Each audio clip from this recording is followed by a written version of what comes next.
sijui niongee nini. Maneno yameniishia, sina la kuongea. Maneno yameisha, yamekwisha, yamakwisha kwishine.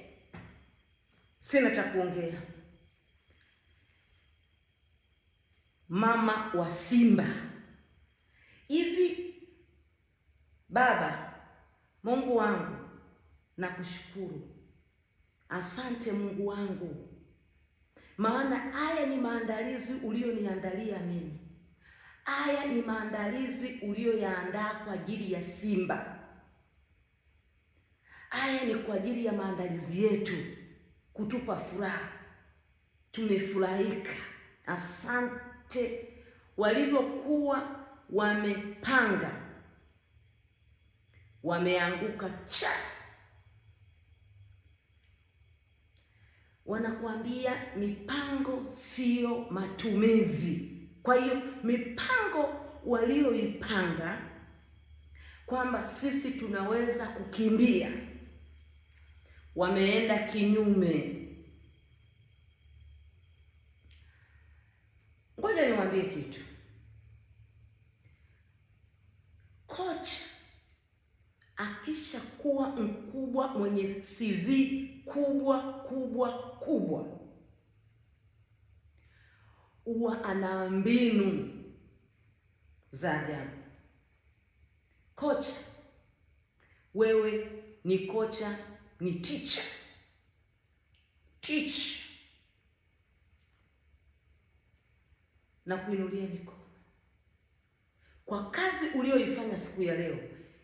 Mtu aina yoyote, mwanadamu aina yeyote yule hawezi kuamini kwamba hicho kitu kilikuwa kinaenda kufanyika uwanjani.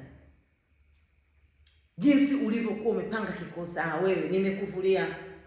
Yaani sauti, ngupa, ngusa, ngupa, gusa. Kocha juu zaidi. Benchi la ufundi, viongozi wa Simba, viongozi, ngupa, ngusa, juu zaidi. Viongozi wa Simba, mashabiki, wanachama wote, wapenda soka mliokuwepo Zanzibar wote, oye, na wasifu. Hii ndiyo Simba. Sasa Simba imeamka. Ukishajua Simba analala, hakilala. Wewe unaenda kumchungulia, unajua amelala, kumbe amesinzia kidogo. Sasa weka kichwa chako, weka mikono yako, weka miguu yako, uone itakavyoenda kulaluliwa. Sasa Simba kaamka. Walivyozoea, tunamfunga Simba.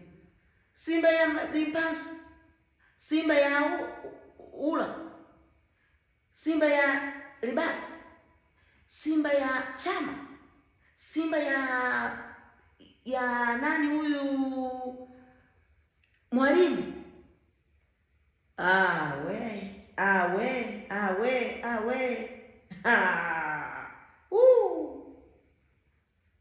Sisi ndio Simba. Nawapa pongezi. Sitaongea mengi siku ya leo. Nina mengi kuelekea mechi yetu ya tarehe 3. Ndio nitakuwa nayo mengi za hiki. Mama wa Simba, kumbuka kusubscribe, comment, kushare na mimi Mama wa Simba.